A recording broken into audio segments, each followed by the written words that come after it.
Hi all മക്കളെ, നമ്മളെ 8ാം ക്ലാസ്സിൻ്റെ എക്സാമിന് ഇനി 2 ആഴ്ചകൾ മാത്രമാണ് ബാക്കിയുള്ളത്. അപ്പോൾ എല്ലാവരും പഠനത്തിൻ്റെ തിരക്കിലായിരിക്കുമെന്ന് അറിയാം. നമ്മൾ പഠിക്കേണ്ടത് എങ്ങനെയെന്ന് അറിഞ്ഞില്ലെങ്കിൽ, കറക്റ്റായിട്ടൊരു സ്ട്രാറ്റജി നമ്മൾ ബിൽഡ് ചെയ്തില്ല എന്നുണ്ടെങ്കിൽ പഠിക്കുന്ന ഒരുപാട് സമയം വേസ്റ്റ് ആവുകയും അത് എക്സാമിന് പ്രത്യേകം ഉപകാരപ്പെടാതിരിക്കുകയും ചെയ്യും. നമ്മുടെ പഠനത്തെ വേസ്റ്റ് ആക്കാൻ നമ്മൾ ഇഷ്ടപ്പെടുന്നുണ്ടോ?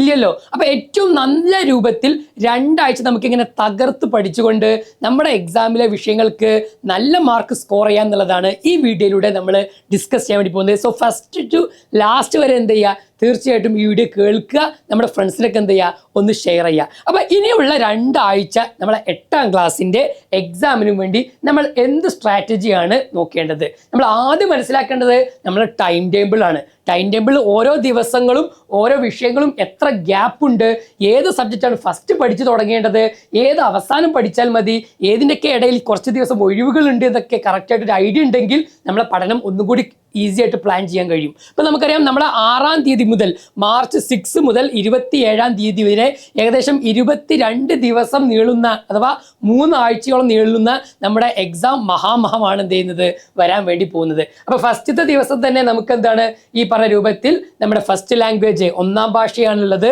നമുക്ക് അത് കഴിഞ്ഞ് ഒരു 2-3 ദിവസം ഒഴിവുണ്ട്. എന്നിട്ട് അടുത്ത ട്യൂസ്ഡേ ചൊവ്വാഴ്ച എന്തേ ഉള്ളൂ, നമ്മളെ 1ാം ഭാഷയുടെ പേപ്പർ 2 വരുന്നുള്ളൂ. ഓക്കെ, അപ്പോൾ അതിന് സ്വാഭാവികമായിട്ടും നല്ല ദിവസം നമുക്ക് ഉപയോഗപ്പെടുത്താം. മാത്രമല്ല ഇത് കുറച്ചുകൂടി ലാംഗ്വേജ് ആയതുകൊണ്ട് കുറച്ചുകൂടി ഈസിയാണ്. അപ്പോൾ ഫസ്റ്റ് മുതലേ നമ്മൾ ഈ ഭാഗം ചെയ്യേണ്ട പഠിക്കണമെന്ന് നിർബന്ധമില്ല. അപ്പോൾ എങ്ങനെയാണ് പഠിക്കണമെന്ന് ഞാൻ ഡിസ്കസ് ചെയ്യാം കേട്ടോ. അത് കഴിഞ്ഞ് നമുക്ക് ഒരു ദിവസം കഴിഞ്ഞാൽ തന്നെ എന്ത് വരുന്നുണ്ട്, തേഴ്സ്ഡേ വ്യാഴാഴ്ച നമ്മുടെ ഇംഗ്ലീഷ് വരുന്നുണ്ട്. ഇംഗ്ലീഷ് കഴിഞ്ഞാൽ പിന്നെ നമുക്ക് അടുത്ത ചൊവ്വാഴ്ച, വെള്ളി, ശനി, ഞായർ, തിങ്കൾ 4 ദിവസം ബാക്കിയുണ്ട്. നമ്മുടെ മെയിൻ കോർ സബ്ജക്റ്റുകളൊന്നായിട്ടുള്ള ബേസിക് സയൻസ് ആണ് വരുന്നത് അല്ലേ. അതേപോലെ തന്നെ അത് കഴിഞ്ഞ് ഒരു ദിവസം കഴിഞ്ഞിട്ട് തന്നെ ഏത് വരുന്നു, പല കുട്ടികളുടെയും പേടി സ്വപ്നമായിട്ടുള്ള മാത്സ് വരുന്നു. സോ ഈ ആഴ്ച എന്നുള്ളത് വളരെ ക്രൂഷ്യലാണ്. നമ്മൾ മാത്സിന് നേരത്തെ തന്നെ എന്ത് ചെയ്യേണ്ടി വരും, പ്രിപ്പയർ ചെയ്യേണ്ടി വരും. അവസാനം വെച്ചുകൊണ്ട് ഒരു ദിവസത്തെ ഗ്യാപ്പിന് വേണ്ടി മാത്രം പഠിച്ചാൽ മാത്സ് എവിടെ എത്തൂല. മാത്രവുമല്ല അത് കഴിഞ്ഞ് ഇതേപോലെ തന്നെ നെക്സ്റ്റ് ട്യൂസ്ഡേ 4 ദിവസം കഴിഞ്ഞിട്ടാണ് നമ്മളെ ലാംഗ്വേജ് ആയിട്ടുള്ള ഹിന്ദി വരുന്നത്. ഹിന്ദിക്ക് ഇഷ്ടംപോലെ സമയം അവിടെ ബാക്കിയുണ്ട്. അതേപോലെ തന്നെ 26-ാം തീയതി നമ്മൾ ആർട്സ് ആൻഡ് ഫിസിക്കൽ എഡ്യൂക്കേഷൻ ആണ്. അതേപോലെ തന്നെ അത് കഴിഞ്ഞ് അവസാനത്തെ ദിവസം ഗ്യാപ്പ് ഒന്നും ഇല്ലാതെ തന്നെ നമ്മുടെ സോഷ്യൽ സയൻസ് ഉണ്ട്. അപ്പോൾ ഇത് എങ്ങനെ പഠിച്ചു തുടങ്ങണം? ആദ്യം ശരിക്കും നമ്മൾ ലാംഗ്വേജ് ആണോ പഠിച്ചു തുടങ്ങേണ്ടത്? അല്ല, നേരെ മറിച്ച് നമ്മളവിടെ നമ്മുടെ ഒരു ഫേസ്, നമ്മൾ 2 ഫേസ് ആയിട്ട് നമ്മളെ പഠനത്തിൻ്റെ ദിവസങ്ങളെ നമ്മൾ കാറ്റഗറൈസ് ചെയ്യുകയാണെങ്കിൽ ഇനിയുള്ളതാ ഒരു ഫെബ്രുവരി 24 to 27 വരെയുള്ള 24, 25, 26, 27 ഒരു 4 ദിവസം എന്ത് ചെയ്യുക അറിയോ, നമ്മൾ ഏറ്റവും ടഫായിട്ടുള്ള സബ്ജക്റ്റുകളിൽ ഒന്ന് കോൺസെൻട്രേറ്റ് ചെയ്യണം. അത് എസ്പെഷ്യലി മാത്സ്, അതേപോലെ തന്നെ നമ്മുടെ സോഷ്യൽ സയൻസ്. കാരണം എന്താ വെച്ച് കഴിഞ്ഞാൽ ഈ മാത്സിനും സോഷ്യൽ സയൻസിനും എന്തില്ല, കാര്യമായിട്ടുള്ള ഒഴിവുകളില്ല എന്നുള്ളതാണ് പ്രധാനപ്പെട്ട കാരണമായിട്ടുള്ളത്. അപ്പോൾ ഈ പറഞ്ഞ 2 സബ്ജക്റ്റും ഒരുപാട് ചില കുട്ടികൾക്ക് മാത്സ് വളരെ ടഫായിട്ടുള്ള കാര്യങ്ങളാണ്, അത് നമ്മൾ എഴുതി തന്നെ പഠിക്കേണ്ടി വരുന്നുണ്ടാകും. അപ്പോൾ മാത്സിന് മാത്രമല്ല ഡേറ്റ് ഗ്യാപ്പ് ഇല്ലാത്തത് കൊണ്ട് തന്നെ മാത്സ് നേരത്തെ തന്നെ എന്ത് ചെയ്യണം, പഠിച്ചെങ്കിൽ മാത്രമാണ് നമുക്കൊരു കോൺഫിഡൻസ് വരുള്ളൂ. സോഷ്യൽ സയൻസിനും ഇതേപോലെ ഗ്യാപ്പ് ഇല്ലാത്തത് കൊണ്ട് ആ 2 സബ്ജക്റ്റും എന്ത് ചെയ്യണം മക്കളെ, നമ്മൾ വളരെ നേരത്തെ തന്നെ ഈ ഒരു 4 ദിവസങ്ങളായിട്ട് കൂടുതൽ പഠിക്കാനുള്ള സബ്ജക്റ്റുകൾ നിങ്ങൾക്ക് നേരത്തെ തന്നെ പഠിക്കുക. ഇനി ഫെബ്രുവരി 27 to മാർച്ച് 2 കുറേ ദിവസം ഇല്ല, 27 കഴിഞ്ഞ് 28 ഉള്ളൂ, 29, 30 ഒന്നും ഇല്ലല്ലോ. ഓക്കെ, അതേപോലെ തന്നെ ഈ ഒരു 3-4 ദിവസം എന്ത് ചെയ്യണം, നമ്മുടെ ബേസിക് സയൻസിനും ഇംഗ്ലീഷിനും വേണ്ടി. കാരണം ബേസിക് സയൻസ് ബയോളജി പഠിക്കുന്നത് പോലെയല്ല ഫിസിക്സ്, അതേപോലെയല്ല കെമിസ്ട്രി ഉണ്ടാവുക. 3 രൂപത്തിലാണ്. ഫിസിക്സ് കുറച്ചും കൂടി കൺസെപ്റ്റ് ബേസ്ഡ് ആണ് അല്ലെ, കാര്യങ്ങൾ മനസ്സിലാക്കി പഠിക്കണം. പിന്നെ ബയോളജിയോ ബൈഹാർട്ട് പഠിക്കണം, കെമിസ്ട്രി 2-നും ഇടയിലാണ്. അപ്പോൾ പല രൂപത്തിൽ പഠിക്കുന്ന സബ്ജക്റ്റാണ് ബേസിക് സയൻസ്. പല കുട്ടികൾക്കും പല മാർക്കാണ് വരുന്നുണ്ടാവുക. അപ്പോൾ അത് കുറച്ചുകൂടി കോൺസെൻട്രേറ്റ് പഠിക്കാനാണ് ഈ ഒരു 4 ദിവസം എന്ത് ചെയ്യുക, ഉപയോഗിക്കുക. ഇംഗ്ലീഷും എന്ത് ചെയ്യണം, നമ്മളെ പ്രധാനപ്പെട്ട സബ്ജക്റ്റിലൊന്നായിട്ടുള്ള ഇംഗ്ലീഷും നമ്മുടെ ശ്രദ്ധ കേന്ദ്രീകരിക്കണം. അത് കഴിഞ്ഞ് മാർച്ച് 2 കഴിഞ്ഞ് മാർച്ച് 3-ാം തീയതി നമ്മൾ എന്ത് ചെയ്യുന്നു, ഈ പറഞ്ഞ രൂപത്തിൽ ഒരു റിവിഷൻ. ഈ പഠിച്ച സബ്ജക്റ്റുകൾ വെറുതെ പഠിച്ചു പോയാൽ മതിയോ? ഇല്ല, ഇതൊക്കെ പഠിച്ചത് ഓക്കെയാണ്, തലയിലുണ്ട് എന്ന് ഉറപ്പുവരുത്താൻ വേണ്ടിയിട്ടുള്ള ഒരു റിവിഷനും, അതേപോലെ തന്നെ നമ്മുടെ ഹിന്ദി സബ്ജക്റ്റിനും ലാംഗ്വേജ് ആയതുകൊണ്ടാണ് നമ്മൾ എന്ത് ചെയ്തത്, അതിന് ആ പ്രാധാന്യം. ചില കുട്ടികൾക്ക് ഹിന്ദി ഭയങ്കര ടഫാണോ, നമ്മൾ എന്ത് ചെയ്യേണ്ടി വരും, ഹിന്ദിക്ക് കുറച്ചുകൂടി കൂടുതൽ സമയം. കാരണം ഇതൊക്കെ കുട്ടികളെ ഡിപ്പെൻഡ് ചെയ്യും. ചിലർക്ക് ഈസി സബ്ജക്റ്റ് ആയിരിക്കും, ചിലർക്ക് ടഫ് സബ്ജക്റ്റ് ആയിരിക്കും. അതൊക്കെ നിങ്ങൾക്കനുസരിച്ച് എന്ത് ചെയ്യുക, നിങ്ങളൊന്ന് പ്ലാൻ ചെയ്യുക. നമുക്കൊരു കോമൺ ജനറൽ പ്ലാൻ എന്ത് ചെയ്തത് ഞാൻ പറഞ്ഞു തരുന്നത്. അത് കഴിഞ്ഞ് മാർച്ച് 4-ഉം 5-ഉം, കാരണം എന്തേ, അപ്പുറത്ത് 1-2 ദിവസം കഴിഞ്ഞാൽ നമ്മുടെ എക്സാം ആണ്. അപ്പോൾ അവസാന ദിവസങ്ങളിലേക്കാണ് നമ്മുടെ മലയാളം, അറബിക് പോലെയുള്ള നമ്മുടെ language, first language, and paper 1 first language, paper 2 അഥവാ ഈ രണ്ട് ഇത്. അപ്പോൾ സ്വാഭാവികമായിട്ടും ഈ പറഞ്ഞ 2 സബ്ജക്റ്റുകൾക്ക് നമ്മൾ അവസാനം പഠിച്ച, ചുരുക്കി പറഞ്ഞാൽ നമ്മളൊരു റിവേഴ്സ് ഗിയറിലാണ് പഠിക്കുന്നത് അർത്ഥം. ഏറ്റവും ടഫായിട്ടുള്ള ഇത് രണ്ടെണ്ണം ആദ്യം പഠിക്കുക, പിന്നെ നമ്മൾ ബേസിക് സയൻസും അതേപോലെ തന്നെ പിന്നെ നമ്മുടെ ഇംഗ്ലീഷ് പോലുള്ള സബ്ജക്റ്റുകൾ പഠിക്കുക.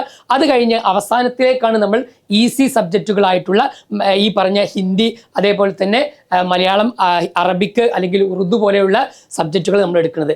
ഈ രൂപത്തിൽ ഒരു ടൈം ടേബിൾ നമ്മൾ ഉണ്ടാക്കി വെച്ച് കഴിഞ്ഞാൽ, പഠിച്ചു കഴിഞ്ഞാൽ നമ്മളെ പഠനം കുറച്ചുകൂടി എന്തായിരിക്കും, എഫക്റ്റീവ് ആയിരിക്കും. ഒന്ന് ട്രൈ ചെയ്ത് നോക്കുക. അപ്പോൾ ഇവിടെ നമ്മൾ പ്രത്യേകം ശ്രദ്ധിക്കേണ്ട ഒരു സംഗതിയാണ്, ഓരോ സബ്ജക്റ്റും പഠിക്കുന്നത് വ്യത്യസ്ത രൂപത്തിലാണ്.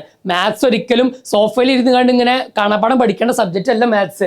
അതെന്ത് ചെയ്യണം, നമ്മൾ സൂത്രവാക്യങ്ങളൊക്കെ എഴുതി ചെയ്ത് പഠിക്കേണ്ട സബ്ജക്റ്റാണ് എന്ത്, മാത്സ്. അറിയാത്തതൊക്കെ ഉണ്ടെങ്കിൽ നേരത്തെ തന്നെ നമ്മൾ നല്ല പഠിക്കുന്ന ഫ്രണ്ട്സോ അല്ലെങ്കിൽ ടീച്ചേഴ്സോ അല്ലെങ്കിൽ നമ്മുടെ ചാനൽ, യൂട്യൂബ് ചാനൽ പോലുള്ള ചാനലുകൾ യൂസ് ചെയ്തിട്ടോ ഒക്കെ എന്ത് ചെയ്യാൻ പറ്റും, നമുക്ക് വേഗത്തിൽ ആ ചാപ്റ്ററുകൾ എഴുതി പഠിക്കാൻ പറ്റും. കൂടുതൽ പ്രോബ്ലങ്ങൾ ചെയ്തിട്ടാണ് മാത്സ് നിങ്ങൾ പഠിക്കേണ്ടത്. എന്നാലോ ബേസിക് സയൻസ് ഇതേപോലെ തന്നെ മനസ്സിലാക്കി പഠിക്കണം. ഓക്കെ, ഫിസിക്സ് ഒക്കെ ആണെങ്കിൽ ഒരു ഫ്ലോ ചാർട്ട് വരച്ച് ചെറിയ ഷോർട്ട് നോട്ടുകളൊക്കെ എഴുതിയിട്ടുണ്ടെങ്കിൽ നമുക്ക് പഠിക്കണം. എന്തെങ്കിലും ചിത്രങ്ങളോ കാര്യങ്ങളൊക്കെ ഉപയോഗിച്ച് നമുക്ക് കുറച്ചുകൂടി മെമ്മറൈസ് ചെയ്യാൻ പറ്റുന്നുണ്ടാകും. ഇപ്പോൾ കെമിസ്ട്രി ആണെങ്കിൽ എലമെന്റുകളുടെ പേരുകളൊക്കെ ഇപ്പോൾ ഓൾറെഡി നമ്മുടെ എക്സാം വൈഡ് ചാനലിൽ തന്നെ എന്ത് ചെയ്യാൻ പറ്റും, ഒരുപാട് എങ്ങനെയാണ് എലമെന്റുകൾ ഷോർട്ട് ട്രിക്ക്, അങ്ങനത്തെ ഷോർട്ട് ട്രിക്കുകളൊക്കെ ഉപയോഗിച്ചിട്ട് എലമെന്റുകളുടെ പേര്, ഈ മൂലകങ്ങളുടെ പേരൊക്കെ എന്ത് ചെയ്യാൻ പറ്റും, നമുക്ക് പഠിക്കാൻ പറ്റും. അതേപോലെ ലാംഗ്വേജ് ആണെങ്കിൽ അതിലെ ഗ്രാമർ എന്നത് വളരെ ഇമ്പോർട്ടൻ്റ് ആണ്. അതേപോലെ ലെറ്റർ, പ്രൊഫൈൽ ഉണ്ടാക്കൽ, എസ്സേ, ഇതിനൊക്കെ ഒരു ജനറൽ ഫോർമാറ്റുകൾ ഉണ്ടാകും. അതൊക്കെ നമുക്ക് ആദ്യം തന്നെ അറിയണം. കാരണം അതൊന്നും ചേഞ്ച് ചെയ്യാൻ പോണില്ല. ആൾ മാറുന്നതിനനുസരിച്ച് പ്രൊഫൈൽ എന്ത് ചെയ്യേണ്ടി വരും, അതിൻ്റെ കാര്യങ്ങൾ മാറ്റേണ്ടി വരും. എസ്സേ അല്ലെ ലെറ്ററിനൊക്കെ ഒരു കോമൺ ഫോർമാറ്റ് ഉണ്ട്. അതൊക്കെ നേരത്തെ തന്നെ പഠിച്ചു വെച്ചാൽ നമുക്ക് ഈ കാര്യങ്ങളൊക്കെ എന്ത് ചെയ്യണം, ഓരോന്ന്. അപ്പോൾ പറഞ്ഞത് ഓരോ സബ്ജക്റ്റും എല്ലാം ഒരേപോലെ പഠിക്കാൻ വേണ്ടി നോക്കരുത്. എല്ലാം ഡിഫറൻ്റ് ആണ്. അത് ഉൾക്കൊണ്ടുകൊണ്ട് എന്ത് ചെയ്യുക, പഠിച്ചു കഴിഞ്ഞാൽ പഠനം കുറച്ചും കൂടി എന്താവും, എഫക്റ്റീവ് ആകും. ഇനി നമ്മൾ എന്ത് ചെയ്യണം വെച്ചാൽ നമ്മുടെ സമയത്ത് എന്ത് ചെയ്യണം, ഏറ്റവും കറക്റ്റായിട്ട് നമ്മൾ യൂസ് ചെയ്യണം. ഇപ്പോൾ ഏർലി മോർണിംഗ് ടൈം എന്ന് പറഞ്ഞാൽ നമ്മൾ സയൻസും മാത്സ് ഒക്കെ പഠിക്കാൻ പറ്റിയ സമയമാണ്. കാരണം എന്തേ, നമ്മളെ ഫ്രഷ് മൈൻഡ് ആയിരിക്കും, കുറച്ചും കൂടി ഫാസ്റ്റ് ആയിട്ട് കാര്യങ്ങൾ നമ്മുടെ തലയിൽ കയറും. അതല്ല ഒരു ഈവനിങ് ടൈം ഒക്കെ ആണെങ്കിൽ നമുക്ക് എന്ത് ചെയ്യാം, സോഷ്യൽ സയൻസ് അല്ലെങ്കിൽ ലാംഗ്വേജസ് ഒക്കെ അല്ലേ, കുറച്ചും കൂടിയും കാര്യങ്ങൾ എന്ത് ചെയ്യുക, ബൈഹാർട്ട് ചെയ്യാനും അതിലുള്ള സ്റ്റോറീസും പോയിംസ് ഒക്കെ കുറച്ചും കൂടി ഭംഗിയായിട്ട് പഠിക്കാനും പറ്റുന്ന ഒരു സമയം. അത് അതിനു വേണ്ടിയിട്ട് എന്ത് ചെയ്യാം, യൂസ് ചെയ്യാം. നൈറ്റ് ടൈം ആണെങ്കിൽ വേണമെങ്കിൽ നമുക്ക് പ്രീവിയസ് ഇയറിലെ, കാരണം നമ്മൾ ടെക്സ്റ്റ് ബുക്ക് മാറിയതിന് ശേഷം 1 വർഷം ഓൾറെഡി കഴിഞ്ഞല്ലോ. അപ്പോൾ നമുക്ക് പ്രീവിയസ് ഇയറിലെ ക്വസ്റ്റ്യൻ പേപ്പറുകൾ എന്ത് ചെയ്യും, കിട്ടും. അത് നമുക്ക് നെറ്റിൽ നിന്ന് ഡൗൺലോഡ് ചെയ്തിട്ട് എന്ത് ചെയ്യാം, ചെയ്തു നോക്കാം. ഇപ്പം നമ്മുടെ ചാനലിൽ തന്നെ കഴിഞ്ഞ വർഷങ്ങളിലെ ക്വസ്റ്റ്യൻ പേപ്പറൊക്കെ ചെയ്യുന്ന ഒരുപാട് കാര്യങ്ങൾ എന്തുണ്ടാവും, ടോപ്പിക് വൈസ് ആയിട്ടും അതേപോലെ NMSന് വേണ്ടി പ്രിപ്പയർ ചെയ്തതും ഒക്കെ നമുക്ക് ഓൾറെഡി ഉണ്ടാകും. അതൊക്കെ നമുക്ക് എന്ത് ചെയ്യാം, പരമാവധി എന്ത് ചെയ്യാം, നിങ്ങൾക്ക് ഉപയോഗപ്പെടുത്താം. അപ്പോൾ ഞാൻ പറഞ്ഞത് ഈ പറഞ്ഞ സമയങ്ങൾ കുറച്ചും കൂടി നമ്മൾ എന്ത് ചെയ്യണം, ഒന്ന് കണ്ടെത്തി അത് അനുയോജ്യമായ രൂപത്തിൽ എന്ത് ചെയ്യണം, നമ്മൾ കറക്റ്റായിട്ട് യൂസ് ചെയ്യേണ്ടതുണ്ട്. അപ്പം ഇവിടെ നമുക്ക് എന്ത് ചെയ്യണം വെച്ച് കഴിഞ്ഞാൽ നല്ലൊരു കോൺഫിഡൻറ്റ് വേണം. എന്ത്, നമ്മൾ അധ്വാനിച്ചിട്ടുണ്ടെങ്കിൽ വെറുതെ എന്താ പറയുക, അവിടെയും ഇവിടെയൊക്കെ വായിച്ചു പോയി, അത് വായിച്ചൊന്നും വന്നതുമില്ല, ക്വസ്റ്റ്യൻസ് കിട്ടിയതുമില്ല, അപ്പം പഠിച്ചൊന്നും ഓർമ്മയും കിട്ടുന്നില്ല. താൽക്കാലികമായി പഠനമാകുമ്പോൾ അത് നമുക്ക് എക്സാമിനുള്ള ചിലപ്പോൾ 1-2 മാർക്ക് ചിലപ്പോൾ കിട്ടിയെന്ന് വരും.